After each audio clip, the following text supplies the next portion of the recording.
Partimos de la idea de que en un determinado momento histórico, los poderes, tanto formales como fácticos, en cierta medida, se encuentran instituidos en la democracia formal. Pero tenemos también otros dos datos relevantes. El primero es que esa institución, la democracia formal, se ha dado en el contexto de una determinada evolución sociohistórica, no como desarrollo de una idea pura y filosófica plasmada luego en acciones.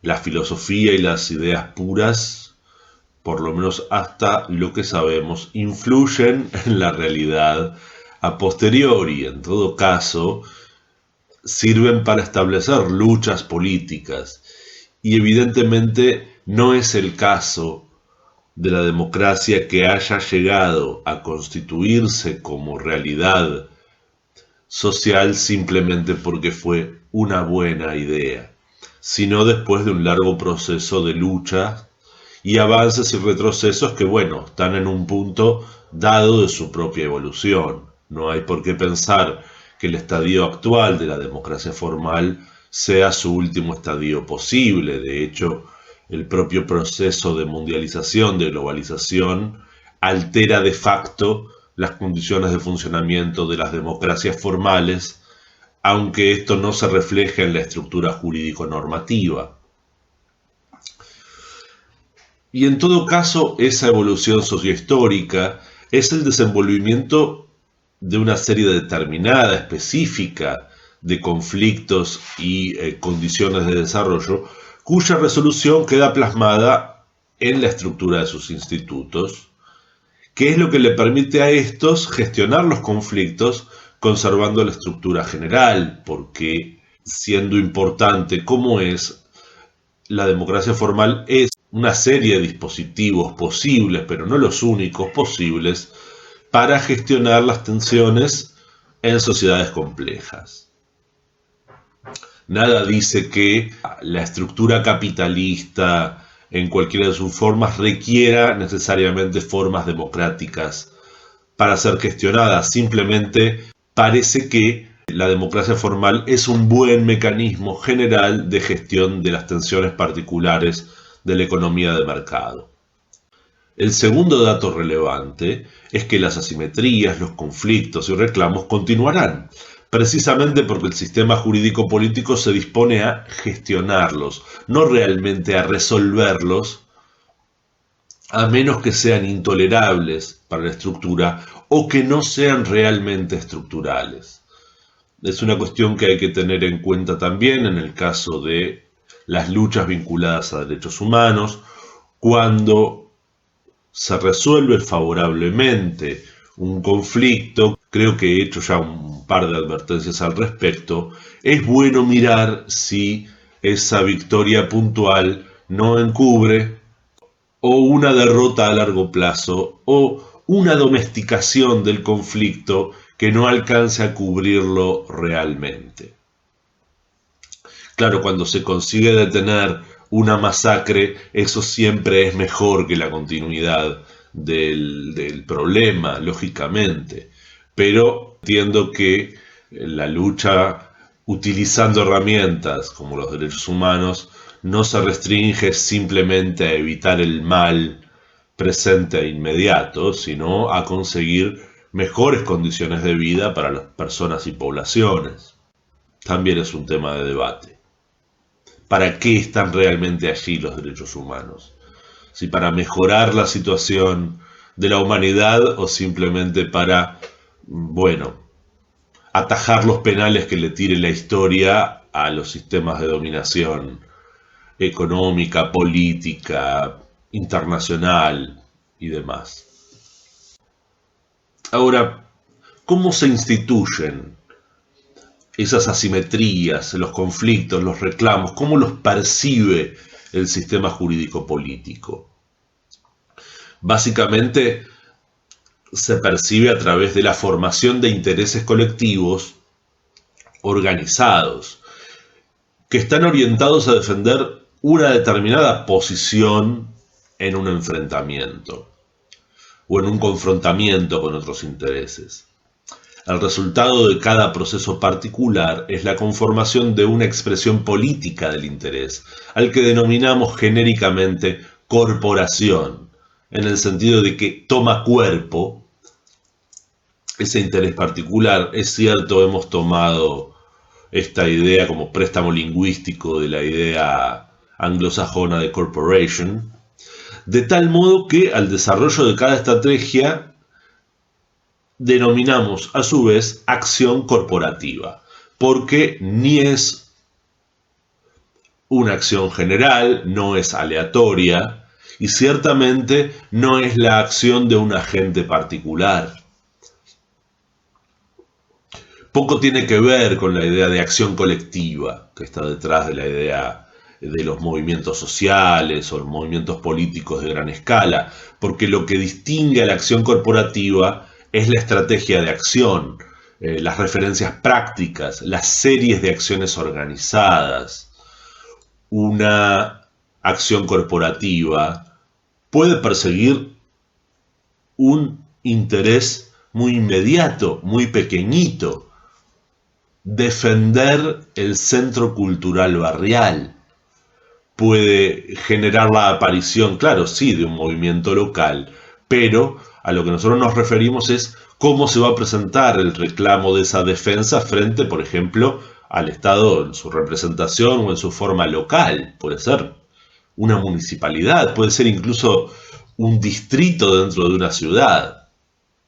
En cualquier caso, cuando vemos las acciones corporativas, entendemos que no son resultados de movimientos espontáneos, sorpresivos.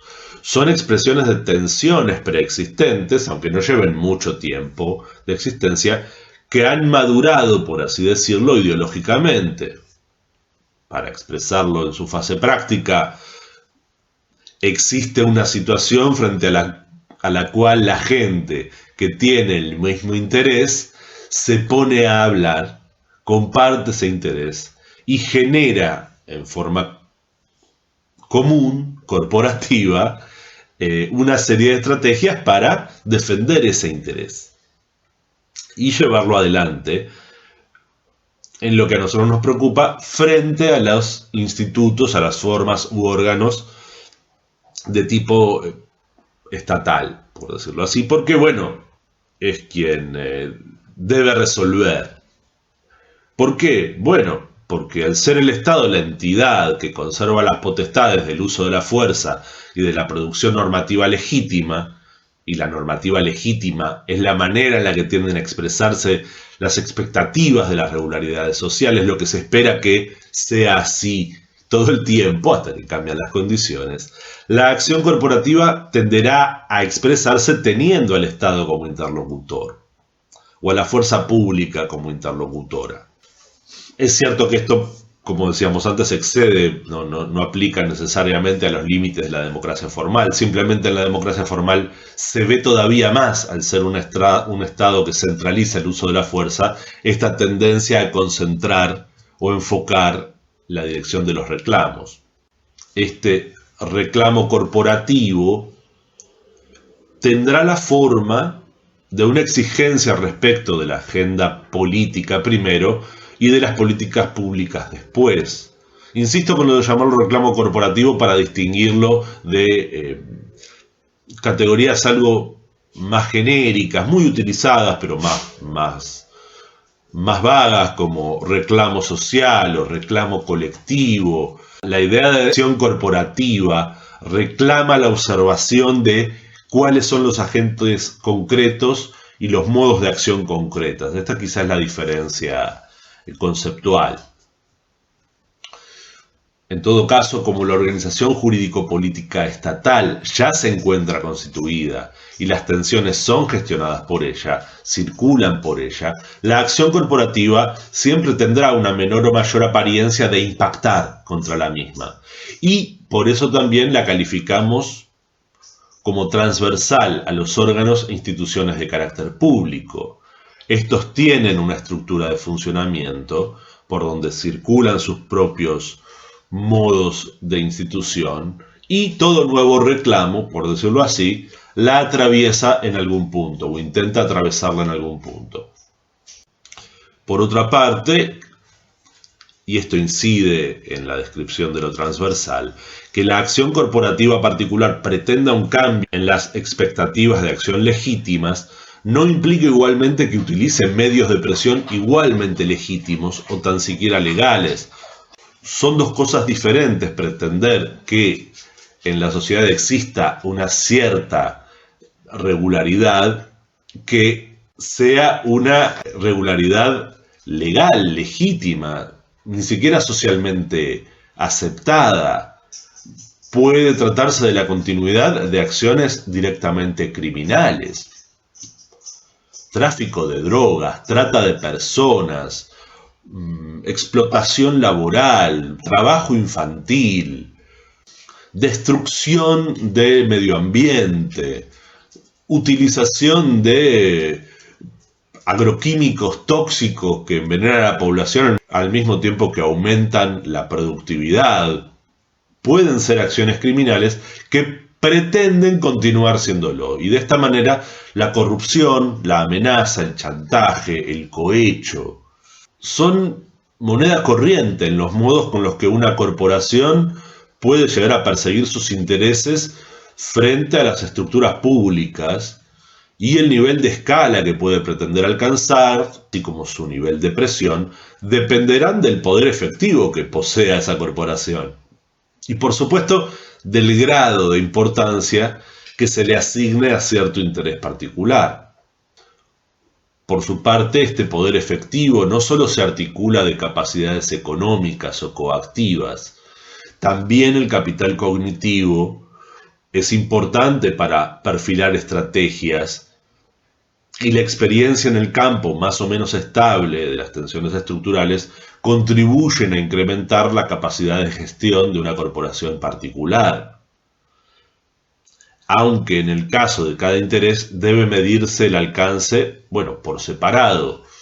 No es lo mismo que una organización de trabajadores reclame un aumento moderado de salarios para compensar la inflación, que pida coparticipación en las decisiones empresariales o que reclame directamente la abolición de la propiedad privada de los medios sociales de producción, sin nombrar la serie de oportunidades en que, al menos desde ciertos sectores políticos, se reclama todo a la vez, lo cual es algo contradictorio, pero puede pasar. O a veces simplemente se reclama algo más grande como estrategia para negociar algo menor, pero eso aplica más a los aumentos de salarios que a las revoluciones sociales. En todo caso, las resistencias, no solo discursivas, sino prácticas, e intereses propios que despierte cada reclamo, cada tipo de reclamo en este sentido, van a ser muy diferentes. Otro ejemplo, no es lo mismo reclamar. Otro ejemplo, no es lo mismo reclamar por la despenalización de la práctica del aborto y la asistencia a la persona gestante, en este supuesto, que reclamar por la desaparición de los femicidios. Si bien culturalmente ambos reclamos son legítimos, obviamente, no sé si obviamente, pero ambos reclamos son legítimos, y ambos se encuentran situados en la lógica del predominio patriarcal, y en este sentido están conectados, sin duda, por el propio entorno cultural, digamos. Las políticas que pueden atender a uno y a otro caso son muy diferentes. Podría argumentarse que la lucha siempre se orienta al fin del patriarcado, que no ha llegado a pesar de ciertas pretensiones de algún que otro personaje político, como se orienta siempre la lucha al fin de la existencia de las clases sociales. Y por cierto, ninguna de las dos situaciones están contempladas en la Declaración Universal de Derechos Humanos, por supuesto, sino bajo el muy neblinoso paraguas de la igualdad, sin ninguna consecuencia práctica vinculada a la propia institucionalización de la declaración. Tal vez esta cuestión de la conexión y de la lucha de última instancia, tal vez sea cierta, esté presente en los discursos, en los pensamientos, pero el caso es que las relaciones de fuerza o las estrategias implementadas están bastante lejos de estos objetivos generales y magnánimos. Y en muchas ocasiones las acciones corporativas se orientan a objetivos más inmediatos y de hecho pueden generar problemas internos. Piénsese, por ejemplo, en el caso de la prostitución y la trata de personas, cómo existe muchas veces una tensión entre las tendencias abolicionistas, ¿sí?, y las tendencias reglamentaristas, quiero decir, unas que pretenden que desaparezca el Instituto General de la Prostitución, aunque sea informal, es un instituto social claramente, y otras que, bueno, dadas las circunstancias, tal vez también se piensa que sería deseable que, pero dadas las circunstancias, se prefiere una institucionalización normalizadora que beneficie a los trabajadores sexuales, por ejemplo, lo cual tiene la contrapartida de consolidar la posición en la soledad, en el espacio social de referencia. Vale decir, le va a dar más durabilidad porque es, como dijimos en otros casos, la normalización una manera de domesticar los reclamos, en el sentido de, cuando hablo de domesticación, no solo de volverlos domésticos internos, lo cual también es así, sino también de volverlos más mansos, son conflictos más manejables. Respecto de lo que decía antes de las capacidades cognitivas, también decir en qué sentido las condiciones de supremacía potencial, de poder relativo superior, se alimentan recíprocamente. Me refiero con esto a, por ejemplo, poseer mayor cantidad de dinero para invertir en la lucha corporativa. Bueno, tiene expresiones cognitivas en el sentido de que alguien que posee mucho dinero y acciona en una corporación, le permite a esta corporación, por ejemplo, contratar asesores especializados, ¿sí?, para construir, por ejemplo, no sé, una imagen presidencial a medida que le permita acceder al poder político de manera indirecta. Se pueden formar candidatos o pueden hacerse mayores investigaciones sobre los adversarios sociales y políticos. Se puede contratar investigadores para que incrementen las posibilidades de acción de una acción particular y por supuesto se puede recurrir a la violencia indirecta por otros medios, debilitando la posición adversaria, bueno, mediante la amenaza de violencia o el ejercicio de la violencia. Ninguna mafia importante a lo largo de la historia ha conseguido sostener su posición, bueno, permitiéndole a la gente hacer lo que quiera en su ámbito de influencia. Y esto, por supuesto, también es un medio de acción política. Tener a jueces, aunque sean impolutos en su carácter moral, amenazados de muerte, teniendo la posibilidad de cumplir la amenaza, bueno, es una herramienta de acción corporativa transversal históricamente eficiente.